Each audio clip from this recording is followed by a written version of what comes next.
What is going on, all you Pokemon collecting maniacs out there? This is Ryan, the Pika Papa, and on Wednesday we did our monthly deep dive into the Scarlet and Violet era, and we did a very deep dive, and we are a data-driven channel, so we are normally all up in it, but on Wednesday we went a step further. We looked at every single set from the Scarlet and Violet generation, and we looked at how those top 20 singles cards had moved, not only month over month, but how they had moved previously month over month, and then the month before that we looked at basically how those cards have been moving over the last 4 months, and then we looked at it as a whole ever since January. And the net, the moral of the story was this: the cards have just absolutely been getting beaten to a pulp, which was okay. We talked about why it was something that should be expected, because in the beginning of the year a lot of those cards were incredibly high. They were at price points that didn't make a whole lot of sense. So what happens? Obviously the market starts to correct, prices start to come back down a little bit, and that represents really exciting times, really awesome buying opportunities. Like, I love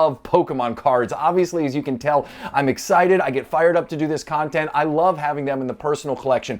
But what gets me even more excited is after we've gone through 3 or 4 or 5 months of price declines, man, there are some fantastic cards that represent some awesome opportunities out there right now. We talked about that in that video, and we're also going to see it in this video today. Coincidentally enough, every single Sunday, we examine the list that TCG Player sends out. They call it their movers and shakers list.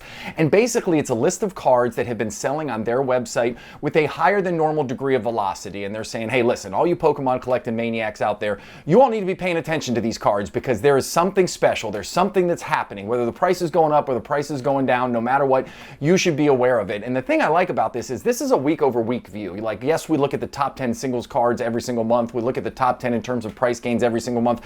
But this is that week over week snapshot to really keep your finger on the pulse of what's going on at the hobby. And what's exciting about today's video is we're going to look at some awesome cards from the Scarlet and Violet era that are starting to work their way back up. Now, I am in no way, shape, or form saying we've reached the bottom. I am in no way, shape, or form saying now is the time to pile in. Only you can make that decision. But we know that prices only fall for so long, and it's exciting to see some of these big cards which are starting to show a little bit of positive momentum. It could be a flash in the pan. They could turn back over the next couple weeks and start to drop back down and hit new 6-month or 1-year lows. Who knows? But all I know is positive momentum is better than what we've been seeing as of late, and I can't wait to share that with you. Now, before I get into this, as I said, we do all kinds of videos here. We talk about week over week and month over month and all kinds of views. And if you're into this video and you're having fun along the way, hit that subscribe button or give us a thumbs up. Those 2 small things go a long way in helping my small channel out, and I really appreciate it. And we are going to start this video off with one of my favorite cards from the Scarlet and Violet generation, and it's the Magikarp from Paldea Evolved. I have been low-key obsessed with the Paldea Evolved set ever since it came out, and I am so glad I have, because that set is something I bought a lot of early on, and it is absolutely killing the game. And one of the reasons I was so in love with it was this Magikarp card. And even before it hit the $100, $200, $300 price point that we've seen this card up to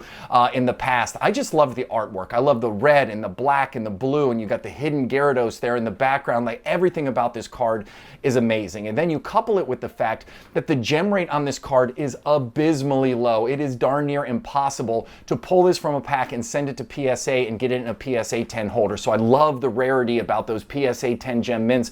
And with that rarity comes a very high price point for those PSA 10s, which really helps elevate the raw card price as well. So the other thing I thought which was interesting, and why I wanted to start specifically with this card, is this was the first one of the Scarlet and Violet era that we started to see make a little bit of a turn. So if you look at that bright blue line, which represents the price movement, you'll see about 2.5 months ago, it was really finding its floor. It was in that $190, $195 range, right? Like, it held that for 3-4 weeks, and then it started to take off a little bit. And if you think about where it is today at $242, I mean, that is really a $50, $55 price swing over the course of just a couple months, which is a huge, from a percentage standpoint, that is a huge gain in a short amount of time. Now, I'm just going to be clear, I'm not saying that this is the start of a new bull run here in the Scarlet and Violet era, but man, it has been falling for a very long time, like a lot of its peers. So it's nice to see it get that positive momentum. And what's exciting is the cards we're going to look at throughout the rest of this video are just starting their run. So for this card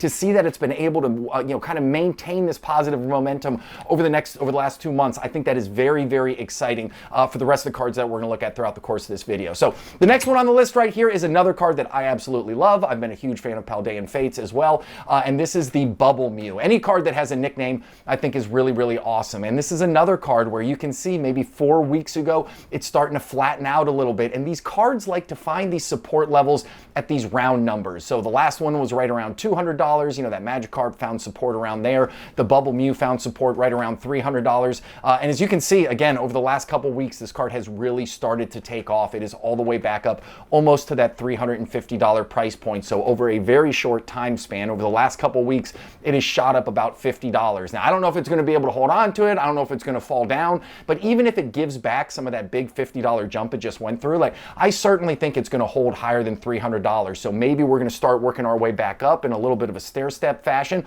Or who knows? It certainly doesn't look like it's declining. Maybe it's just going to continue to grow in price. But again, another sign that's very, very exciting for me here in the Scarlet and Violet space. And then the third one we're going to look at, one of my favorite cards with that Magikarp from the Scarlet and Violet era, is the Pikachu. And this was a card where, man, I was stuck like Chuck. I was absolutely in love with the support line that had formed for this card, because right at that $285, $290 range, it was stuck there for, I don't know, we're talking about a month and a half, maybe 2 months total. And I was like, this is the exact kind of support line that I look for. I think this is a great buying opportunity, anything under $300. And then as you can see, it absolutely broke that support line. We don't see that very often, but as always, we always say it could happen. And I mean, it dropped all the way down to $255. Now, it did bounce up just a little bit, not back up to where it was before, but it is all the way back up to $270. It didn't take a lot of time for it to make that, little jump back up to gain some of it again, but it's going to be interesting to see. Is it going to hold that $270? Is it going to march back up to that sub,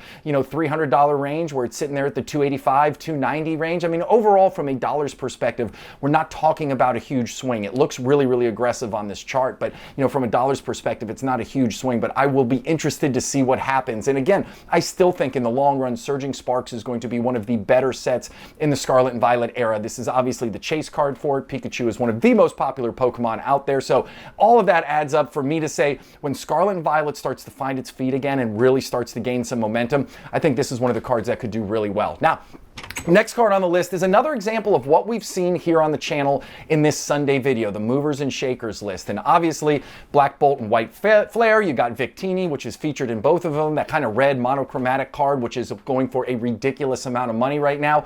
And what we see is when we have these newer cards with some of these older Pokemon on it, the older variants really start to pop off. And the promo cards are ones that pop off. And I've got a whole video. My next video is going to be on a group of promo cards that are under $15 that I think have the opportunity to do really well in the future. And this is one, 3 months ago, this was sitting right in the $15, $16, $17 range. Now it's up to $23, so pretty good gain here. But again, we see this time and time again. We can start taking these lessons and we can start understanding what's going to happen. Like, obviously, as these new mega sets come out, we can look at what cards are going to be featured and kind of tie it into some older cards that might have great artwork but have been flying under the radar. Like, there's some awesome opportunities out there to pick up some really cool cards before this type of price growth happens. So I thought this was a really cool one to have on the list as well. And then the final one is a card that I have been low-key obsessed with ever since it was announced. Pika Pika Mama, my wife, is a huge fan of Marnie. So when I saw this card and I knew it was going to be featured in a box, I couldn't wait to get my hands on it. I finally found one out in the wild at Target the other day, so I picked it up and it's sitting on her desk and she absolutely loves it. So yes, the price appreciation is great, but no matter what, just a really cool card. But look at what has happened. Man, this thing was cruising again in the $15, $16 range.